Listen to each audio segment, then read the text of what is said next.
போச்சு. திமுக சார்பாக நின்ன கேண்டிடேட்டு சிஎம் அவர்கள் வந்து என்ன பண்ணாங்க, 38,000க்கும் அதிகமான ஓட்டுகள் வித்தியாசத்தில் ரொம்ப அசிங்கமாக படுமோசமாக புரணி மாநில டப்பார்னு அடிக்கிற மாதிரி தோற்கடிச்சு அந்த தொகுதியை கைப்பற்றி மரண மாதம் காட்டினாப்ல.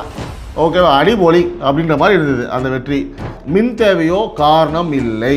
இதுக்கு பின்னாடி புது கவர்மெண்ட்டுக்கு மக்கள் மத்தியில் ஒரு கெட்ட பெயரை உண்டாக்கணும்னு எதிர்கட்சியான திமுக பிளான் பண்ணி நடத்துகிற ஒரு மிக மோசமான கீழ்த்தரமான அசிங்கமான சதி வேலைங்கிறது இப்போது அதிகாரப்பூர்வமாக அக்கு வேற ஆணி வேற அம்பலமாகி இருக்கு.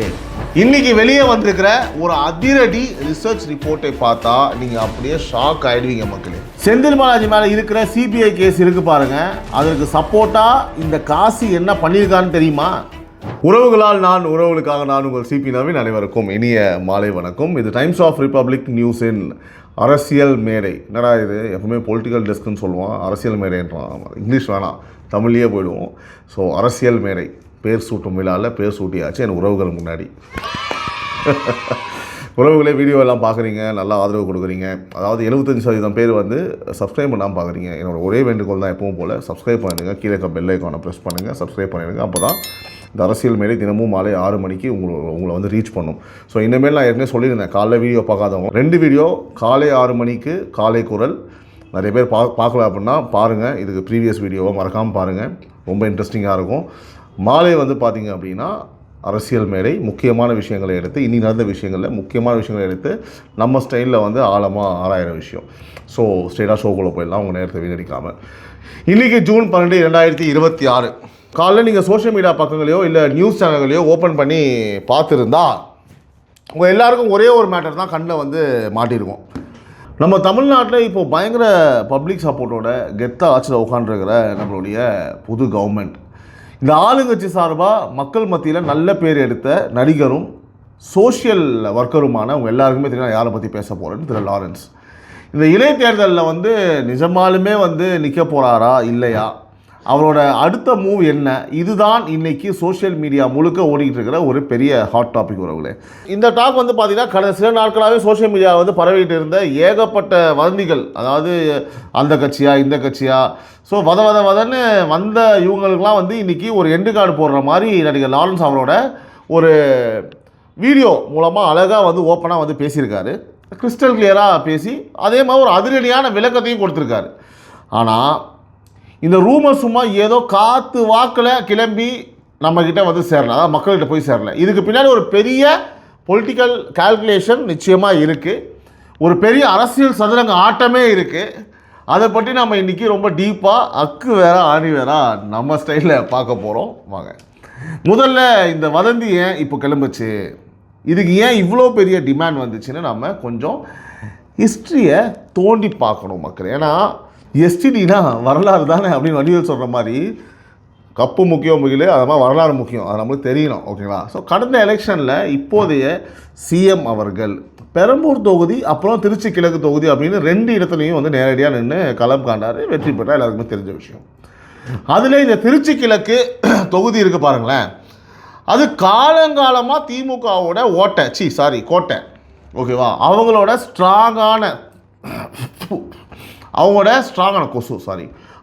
ஸ்ட்ராங்கான ஏரியான்னு எல்லாரும் சொல்லிட்டு இருந்தாங்க.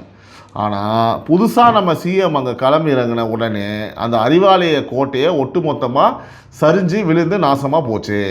திமுக சார்பாக நின்ன கேண்டிடேட்டு சிஎம் அவர்கள் வந்து என்ன பண்ணாங்க, 38,000க்கும் அதிகமான ஓட்டுகள் வித்தியாசத்தில் ரொம்ப அசிங்கமாக படுமோசமாக புரணி மாநில டப்பார்னு அடிக்கிற மாதிரி தோற்கடிச்சு அந்த தொகுதியை கைப்பற்றி மரண மாதம் காட்டினாப்ல. ஓகேவா, அடிபொலி அப்படின்ற மாதிரி இருந்தது அந்த வெற்றி. ஸோ ஆனால் ரூல்ஸ் படி ஒருத்தர் 2 தொகுதியில் ஜெயிச்சா, அதாவது ஒரு சீட்டை தான் வச்சுக்க முடியும். இதனால் தலைமை செயலகத்துக்கு ரொம்ப பக்கத்தில் இருக்கிற பெரம்பூர் தொகுதியை தன்னோட எம்எல்ஏ சீட்டாக தக்க வச்சுக்கிட்டாப்புல நம்ம சிஎம். திருச்சி கிழக்க வந்து முறைப்படி ரிசைன் பண்ணினார். இதை வந்து எல்லாருக்கும் தெரியும். இதனால் இப்போது இந்த ஜூன் மாதத்தில் திருச்சி கிழக்கு தொகுதிக்கு ஒரு பை எலெக்ஷன் வரப்போகிறது. இது நம்ம ஆல்ரெடி பேசியிருக்கோம். இது டக்குன்னு அவங்களுக்கு சொன்ன வேண்டிய ஒரு ஷார்ட், தெரியாதவங்க தெரிஞ்சுக்கோங்க.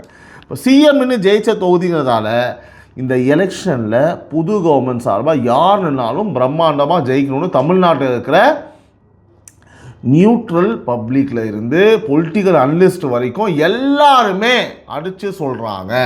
இதுதான் மேட்ரு. ஏன்னா இது நம்ம லேஸில் விட்டுற முடியாது, ரொம்ப ரொம்ப சென்சிட்டிவ், அதை ப்ராப்பராக தான் ஹேண்டில் பண்ணணும்.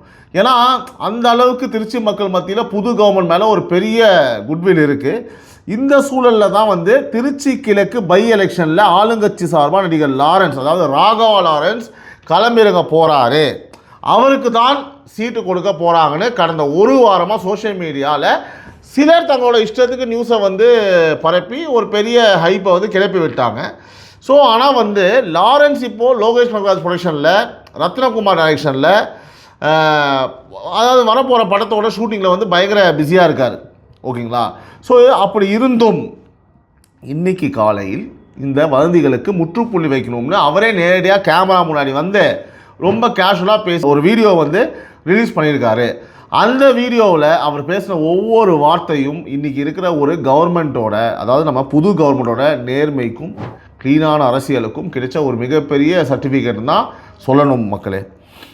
லாரன்ஸ் அந்த வீடியோவில், அதாவது ராகவா லாரன்ஸ் அந்த வீடியோவில் என்ன சொல்லியிருக்காருன்னா, வணக்கம் மக்களே, கடந்த சில நாட்களாக நான் திருச்சி கிழக்கு தொகுதியில் ஆளுங்கட்சி சார்பாக எலெக்ஷன் நிற்க போகிறேன்னு சோஷியல் மீடியாலையும் சில மீடியாக்கள்லையும் வந்து பார்த்திங்கன்னா வர நியூஸை நான் பார்த்தேன். அது எல்லாமே முற்றிலும் உண்மைக்கு புறம்பான வெறும் வதந்தி மட்டும்தான். எனக்கும் பார்ட்டியில் இருக்கிற முக்கிய பொறுப்பாளர்களுக்கும் எந்த ஒரு பேச்சுவார்த்தையும் நடக்கலை.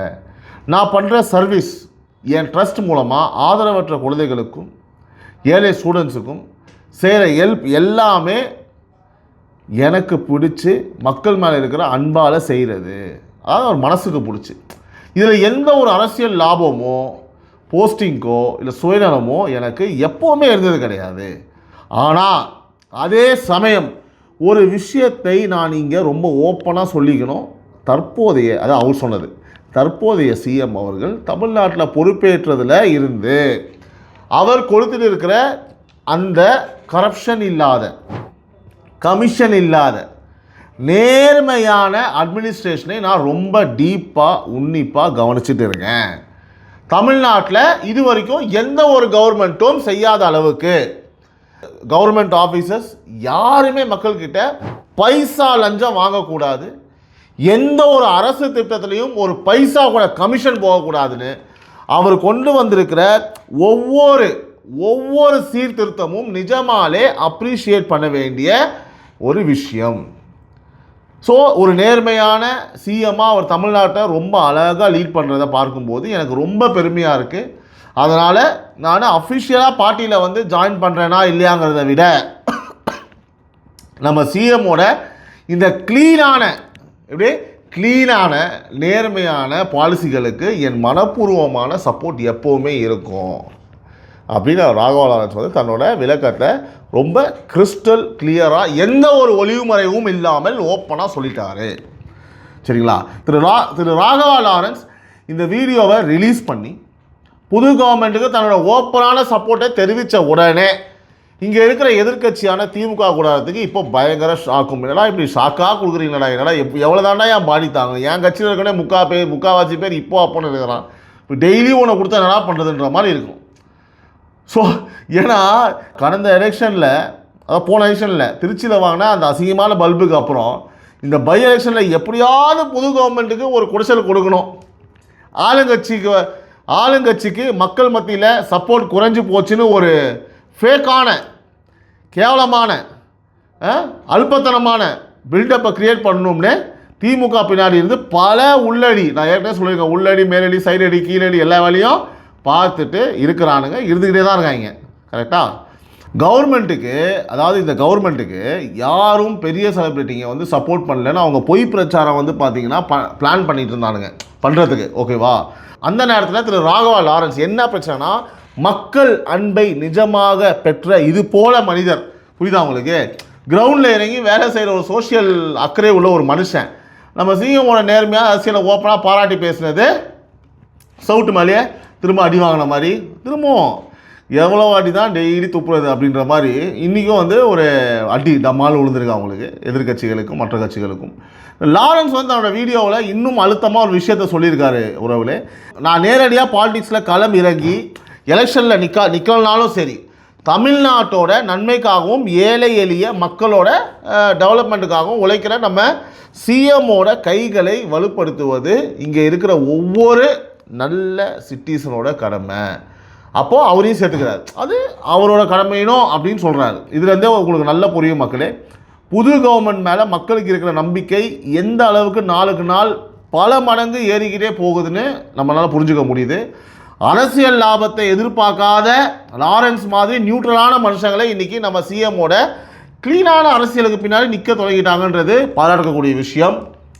சரி, லாரன்ஸ் நிற்கலன்னு சொன்ன உடனே அப்போ அடுத்து திருச்சி கிழக்கில் ஆளுங்கட்சி சார்பாக யார் நிற்க போகிறா, சிஎம்மோட அடுத்த மூவ் என்னவா இருக்கும் அப்படிங்கிற வியூகம் இப்போ அரசியல் வட்டாரத்தில் வந்து பயங்கரமாக வந்து சூடு பிடிச்சிருக்கு. இன்றைக்கி வந்து பார்த்திங்கன்னா டெல்லி வரைக்கும் இருக்கிற அரசியல் ரகசிய வட்டாரத்தில் போயிட்டு இருக்கிற ஒரு முக்கியமான வியூகம் என்னென்னா, சிஎம் அவர்கள் இந்த தொகுதியில் எந்த ஒரு பெரிய சினிமா ஃபேஸையோ இல்லை வெளிப்படையான விஐபிகளையோ நிறுத்த போகிறது இல்லைன்னு ஒரு தகவல். மாறாக திருச்சி மண்ணில் பிறந்து வளர்ந்து அங்கே இருக்கிற மக்களோட சுக துக்கங்களில் பல்லாண்டு காலமாக, அதாவது பங்கேற்று அவங்க வீட்டு விசேஷங்களில் ஒரு சாதாரண அடிமட்ட லோக்கல் தொண்டரை தான் இங்கே கேண்டிடேட்டாக களமிறக்க போகிறாருன்னு ஒரு மாசான இன்ஃபர்மேஷன் வெளியாகி இருக்கு மக்களே. இது ஆல்மோஸ்ட் ஒரு கன்ஃபார்ம் இன்ஃபர்மேஷன் மாதிரி தான் நம்ம எடுத்துக்க முடியும். சரிங்களா? ஏன்னா புது கவர்மெண்ட்டுங்கிறது வெறும் சினிமா முகங்களையோ இல்லை காசு பணம் இருக்கிற விஐபிகளையோ நம்பி ஆரம்பிக்கப்பட்ட ஆட்சி கிடையாது. இது முழுக்க முழுக்க உழைக்கிற தொண்டர்களையும் தமிழ்நாட்டு மக்களை மட்டுமே நம்பி இருக்கிற ஒரு இயக்கம் அப்படிங்கிறத ஒட்டுமொத்த தமிழ்நாட்டும் குறிப்பாக எதிர்கட்சிகளுக்கும் ப்ரூவ் பண்ணி காட்ட தான் சிஎம் இந்த அதிரடி முடிவை எடுக்க போகிறாராம். சாதாரண ஆள் போதையும் அவங்கள அடிக்கிறதுக்கு கொசு வந்து பார்த்தீங்க அப்படின்னா பட்டு நச்சா பொட்டுன்னு சொல்கிற மாதிரி, இல்லை கொசு மாதிரி உன்னை அடிக்கிறதுக்கு பெரிய ஆள்லாம் தேவை, சாதாரண ஆள் போதும் அப்படின்னு முடிவு பண்ணியிருக்காருன்னு ஒரு தகவல். திருச்சி கிழக்கு தொகுதி மக்கள் மத்தியில் ஏற்கனவே புது கவர்மெண்ட் வந்து கொண்டு வந்திருக்கிற ஏழை எளிய மக்களுக்கான பல நல்ல ஸ்கீம்கள், இன்ஃப்ராஸ்ட்ரக்சர் வசதிகள் எல்லாமே நல்லா போய் சேர்ந்துருக்கு ஆக்சுவலாக. அதனால் இந்த பை எலெக்ஷனில் திமுக எவ்வளவு தான் பணபலத்தை இறக்கினாலும் முக்குனாலும் இல்லை அப்படியே வன்மத்தை கக்குனாலும் ரத்தவாதி தான் வருமே தவிர்த்து என்ன தான் உள்ளடி வேலைகள் பார்த்தாலும் சிஎம் யாரை கை காட்டுறாரோ அவர் தான் திருச்சி கிழக்கோட அடுத்த எம்எல்ஏ. மக்கள் இப்போவே மைண்ட் செட் பண்ணிட்டாங்க. ஸோ மற்றவங்க என்ன தான் சதித்திட்டம் போட்டாலும் சிஎம்மோட கோட்டையான திருச்சியில் மறுபடியும் புது கவர்மெண்ட்டோட வெற்றி கொடி தான் மிக பிரம்மாண்டமாக பறக்க போகுதுன்றதுல எந்த ஒரு டவுட்டுமே இல்லை மக்களே. ஒரே ஒரு செய்தி, இதேமாரி வந்து அதை அடிக்க போகிறேன் இவர் அடிக்க போகிறேன் திருச்சி கிழக்கில் தோக்க போகிறேன் அப்படின்னு சொல்கிற ஊபிஸ்லாம் குளத்தூர ஞாபகத்தில் வச்சுக்கோங்க. தேவையான வாயை விட்டு அசிங்கப்பட வேண்டாம். அடுத்த நிகழ்வுக்கு போகலாம். மக்கள் திருச்சி கிழக்கு இடைத்தேர்தல் வியூகங்கள் ஒரு பக்கம் சூடு பிடிச்சிருக்க, இன்னொரு பக்கம் சென்னை அம்பத்தூர் மற்றும் அதை சுற்றியுள்ள பல முக்கிய பகுதிகளில் இருக்கிற நம்ம மக்கள் எல்லாரும் கடந்த சில நாட்களாக ஒரு மிகப்பெரிய அநியாயத்தையும் கொடுமையும் அனுபவிச்சுட்டு வராங்க. அது வேறு ஒன்றும் இல்லை, சென்னை முழுக்க ஏன் அப்படி திடீர்னு வந்து தேவையில்லாமல் எந்த ஒரு முன்னறிவிப்பும் இல்லாமல் கரண்ட் கட் ஆகிட்டே இருக்குது அப்படின்னு. புது கவர்மெண்ட் பொறுப்பேற்றதில் இருந்து கரண்ட் டிபார்ட்மெண்ட்டில் அதாவது காலகாலமாக கிடந்த ஏகப்பட்ட குளறுபடிகளை சரி செஞ்சு தமிழ்நாட்டு மக்களுக்கு 24 மணி நேரமும் தங்கு தடையற்ற மின்சாரம் கொடுக்கணும்னு இவ்வளவு தீவிரமாக டே அண்ட் நைட்டாக வேலை செஞ்சுட்டு இருக்குது. ஆக்சுவலாக நம்ம வந்து ட்விட்டர் பக்கத்துலையும் பார்க்க முடியுது, நைட்லாம் இன்ஸ்பெக்ஷன் மினிஸ்டர் போகிறாங்க, எல்லாருமே போய் பார்க்குறாங்க. அப்படி இருக்கும்போது ஏன் இந்த சென்னை மற்றும் அம்பத்தூர் பகுதிகளில் மட்டும் இப்படி தொடர்ந்து பவர் கட் ஏற்படுதுன்னு மக்கள் ரொம்ப நாளாகவே வந்து பார்த்தீங்கன்னா ஒரு மென்டல் டார்ச்சர்லேயும் கோபத்தையும் இருந்தாங்க. ஏன்னா வெயிலுங்க முடியல சீரியஸாகவே. ஆனால் மக்களே ஒரு விஷயம் புரிஞ்சுக்கோங்க, இன்றைக்கி இந்த மின்வெட்டுக்கு பின்னாடி கரண்ட் டிபார்ட்மெண்ட்டில் இருக்கிற டெக்னிக்கல் ப்ராப்ளமோ இல்லை மின் தேவையோ காரணம் இல்லை. இதுக்கு பின்னாடி புது கவர்மெண்ட்டுக்கு மக்கள் மத்தியில் ஒரு கெட்ட பெயரை உண்டாக்கணும்னு எதிர்க்கட்சியான திமுக பிளான் பண்ணி நடத்துகிற ஒரு மிக மோசமான கீழ்த்தரமான அசிங்கமான சதி வேலைங்கிறது இப்போது அதிகாரப்பூர்வமாக அக்கு வேற ஆணி வேற அம்பலமாகியிருக்கு. ஸ்கிப் பண்ணாமல் பாருங்கள், முக்கியமான இன்ஃபர்மேஷன் வருது. ஏன் சென்னை ஏன் சென்னையில் மட்டும் இப்படி? திமுகவோட மாஸ்டர் பிளான் மற்றும் இடைத்தேர்தல் கணக்கு. இங்கே நம்ம மிக முக்கியமாக கவனிக்க வேண்டிய ஒரு மிகப்பெரிய அரசியல் லாஜிக் இருக்குது மக்களே.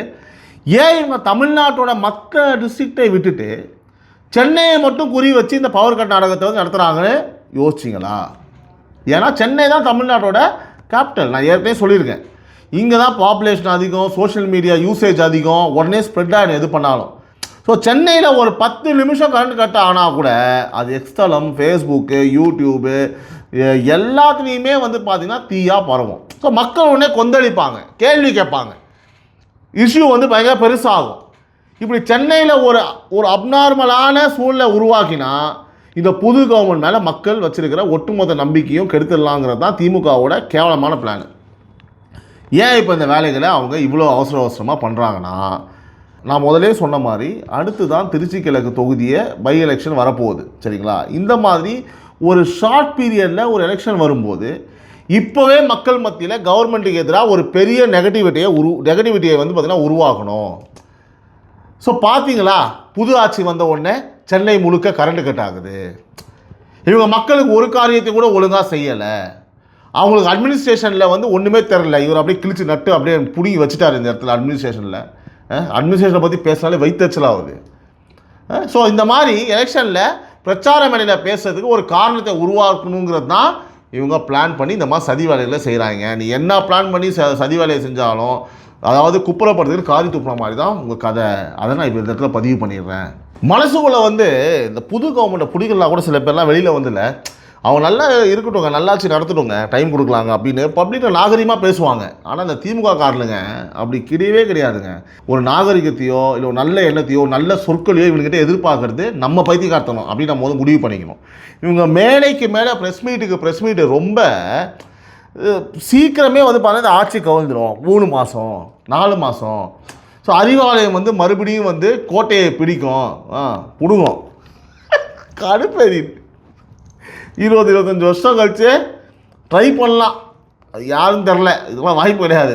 ஸோ அப்படின்னு ஓப்பனாகவே வந்து சேலஞ்ச் பண்ணிட்டு திரிகிறாங்க. முழுசாக மண்டல டைம் போல இருக்குது. ஸோ அவ்வளோ தைரியமாக திமிராக பேசுகிறவங்க பின்னாடி இருந்து கவர்மெண்ட்டை கவுக்கிறதுக்காக எந்த அளவுக்கு கேவலமான வந்து உள்ளடி வேலையை பார்ப்பாங்க. நம்ம யோசிக்கணும்ல, என்னென்ன சதித்திட்டங்களை வந்து தீட்டுவானுங்கன்னு நீங்கள் கொஞ்சம் இமேஜின் பண்ணி பாருங்கள். இவங்க எந்த அளவுக்கு கேப்பபிள்னு உங்களுக்கு தெரியும். மனுஷனுங்க கொத்தாக செத்தாலும், வாழ்வாதாரம் நாசமானாலும், ரோட்டுக்கு வந்து போராட்டம் பண்ணாலும், எவன் குடும்பம் அழிஞ்சு போனாலும் அவன் குடும்பம் நல்லா இருக்கணும் இருக்கிற ஒரு கும்பல். அப்போ இவங்க என்னென்ன பண்ணுவாங்கன்னு நீங்கள் யோசிச்சுக்கோங்க, ஓகேவா? ஸோ சதித்திட்டத்தின் மாஸ்டர் மைண்டுகள் எப்படி ஒரு நச்சுக்கள், ஒரு எப்படி சொன்னால் ஒரு ஜாம்பிஸ் மாதிரி அவனுங்க. இந்த ஒட்டுமொத்த சதி திட்டத்துக்கும் பின்னணியில் கரண்ட் டிபார்ட்மெண்ட்டில் உள்ளே உட்காந்துக்கிட்டு துரோகம் பண்ணுறது யாருன்னு பார்த்தீங்கன்னா, இங்கே தான் இப்போ மேட்ரு சப்ஜெக்டுக்கே வரேன். இங்கே தான் இப்போ சப்ஜெக்ட்லேயே ஒரு முக்கியமான ட்விஸ்ட்டு. முந்தைய திமுக ஆட்சியில் மினிஸ்டராக இருந்த செந்தில் பாலாஜியோட மிக நெருக்கமான தீவிரமான விசுவாசிகளான காஷி சந்திரசேகர் மற்றும் மங்களநாதன், பேரப்பார் எங்கே தான் உள்ள மங்களநாதன் ஆகிய 3 பேர் தான். இவங்க 3 பேரும் கரண்ட் டிபார்ட்மெண்ட்டில் சும்மா ஏதோ நேற்று இன்றைக்கி வந்தவங்க இல்லை மக்களே. கடந்த திமுக ஆட்சியில் இவங்க 3 பேரும் ஒரே இடத்துல ஹை போஸ்டிங்கில் உட்காந்து மின்சார வாரியத்தில் நடந்த அத்தனை கரப்ஷன் பணத்தையும் சாப்பிட்டு நல்லா கொளுத்து போன ஒரு முதலைங்க, மிக முக்கியமான விஷ கிருமிங்க.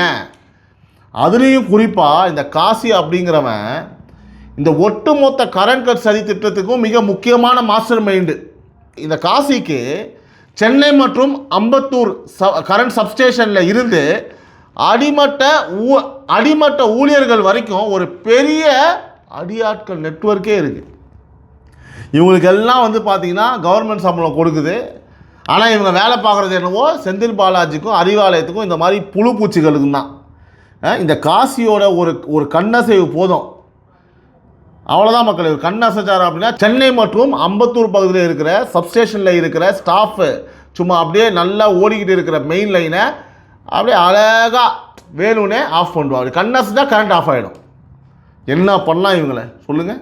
டிரான்ஸ்ஃபார்மரை வேணும்னே ஆஃப் பண்ணி விடுறது, லைனை கட் பண்ணி விடுறதுன்னு இவங்களோட இந்த செயலுக்கு பேர் ஒன்று சொல்லுவாங்க. இப்போ சோஷியல் மீடியான்னு பார்க்குறேன், எவ்வளோ ஒரு தரங்கற்ற ஒரு ஒரு ஒரு அசிங்கம் பிடிச்ச ஒரு வேலையை பண்ணிகிட்ருக்கீங்க. இதெல்லாம் ஒரு பொழப்பா? இந்த ஒரு காமெடியில் சொல்லுவாங்க, இந்த இந்த இது இந்த பொழப்புக்கு நீ மூத்திரத்தை குடிக்கலான்னு நான் சொல்லலை, காமெடியில் ஒருத்தர் சொல்லுவாங்க. அந்த மாதிரி கடுமையான சொற்களை வந்து பயன்படுத்தணும்னு தோணுது, ஆனால் பயன்படுத்த முடியாது. சரிங்களா? வேறு என்ன பண்ணுறது? Social media right. அது மட்டும் இல்லாமல் இந்த மாதிரி பண்ணுறனால மக்கள் கோபமாகி கரண்ட் ஆஃபீஸுக்கு ஃபோன் பண்ணி அங்கே போய் கேட்டால் அங்கே இருக்கிற இவங்களோட ஆள் ரொம்ப அலட்சியமாக திமிராக பதில் சொல்கிறது. சார், உங்கள் டிரான்ஸ்ஃபார்மர் போயிடுச்சு, இங்கே வயர் கட் ஆகிடுச்சு, நான் என்ன பண்ணுறது? இப்படியே செவுட்லேயே அடிக்கணும், தூக்கி போட்டு மிதிக்கணும். யாரை சொல்கிறேன்? இந்த மாதிரி வேணும்னே சதித்திட்டம் செய்யணும்னு நினைக்கிற ஆட்களை சொல்கிறேன். ஸோ கவர்மெண்ட்லேருந்து எதுவும் வரல, இப்படி கவர்மெண்ட்லேருந்து எதுவும் வரல அப்படின்னு அசிங்கமாக பேசுகிறானுங்களாம்.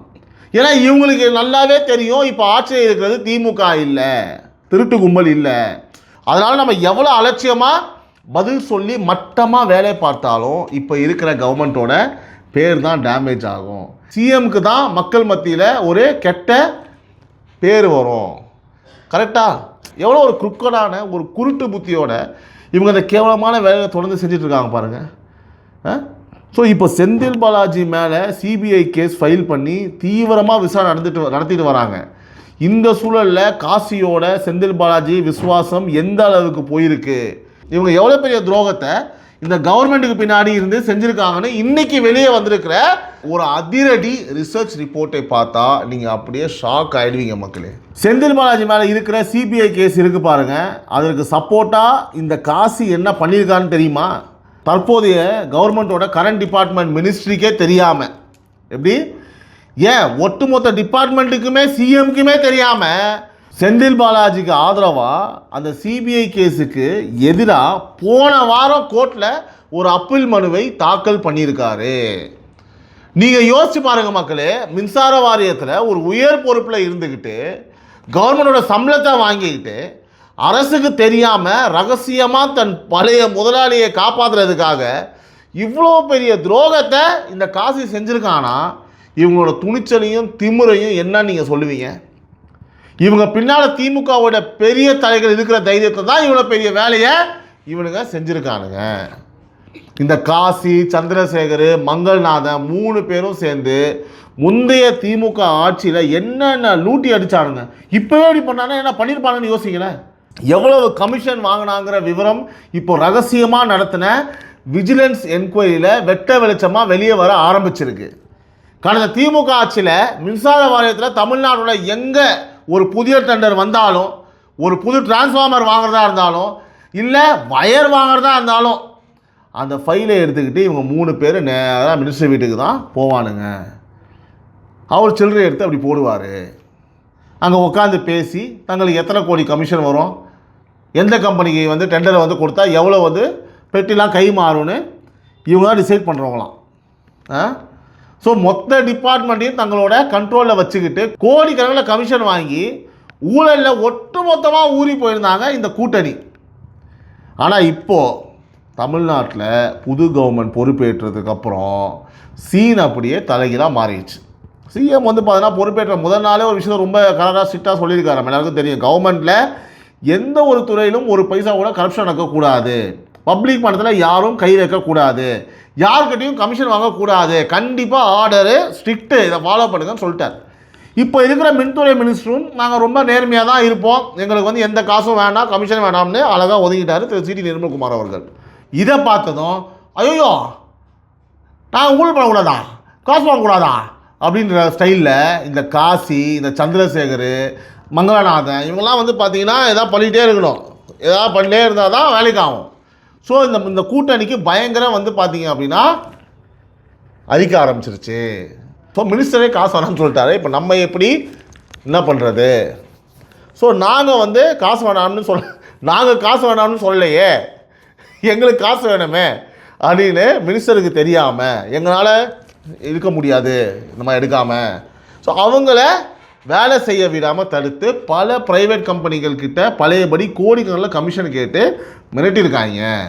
ஸோ இவங்க பண்ணின இந்த அக்கிரமங்களையும் மினிஸ்டருக்கு தெரியாமல் செந்தில் பாலாஜி வந்து சப்போர்ட் பண்ணி நடத்துகிற இந்த சதியையும் சென்னையிலையும் அம்பத்தூர்லேயும் வந்து வேணே கரண்ட் கட் பண்ணி கவர்மெண்ட்டுக்கு மக்களுக்கு எதிராக ஒரு கெட்ட பேரை உண்டாகணும் அப்படின்ற ஒரு பெரிய துரோகத்தையும் கச்சிதமாக ஸ்ட்ராங்காக ஆதாரங்களோட வந்து பார்த்தீங்கன்னா கண்டுபிடிச்சிட்டாங்க. கண்டுபிடிச்சது டர்ரேனா எப்பவும் போல். ஸோ அதோடு இல்லாமல் இவங்களோட அராஜகத்துக்கு ஒரு எண்டு கார்டு போடுற விதமாக இந்த சதியின் மாஸ்டர் மைண்டான காசியை இப்போது சஸ்பெண்ட் பண்ணி கவர்மெண்ட் அதிரடி ஆர்டர் போட்டிருக்கு. சபாஷ், சூப்பர், இப்படி தான் இருக்கணும். அது மட்டும் இல்லாமல் இவங்க பண்ண துரோகத்துக்கு சாட்டையடி கொடுக்குற மாதிரி காசியோட பென்ஷன் தொகையும் கூட தற்காலிகமாக ஸ்டாப் பண்ணி வச்சு கிரிமினல் ஆக்ஷன் எடுத்திருக்காங்க. சபாஷ், சூப்பர்.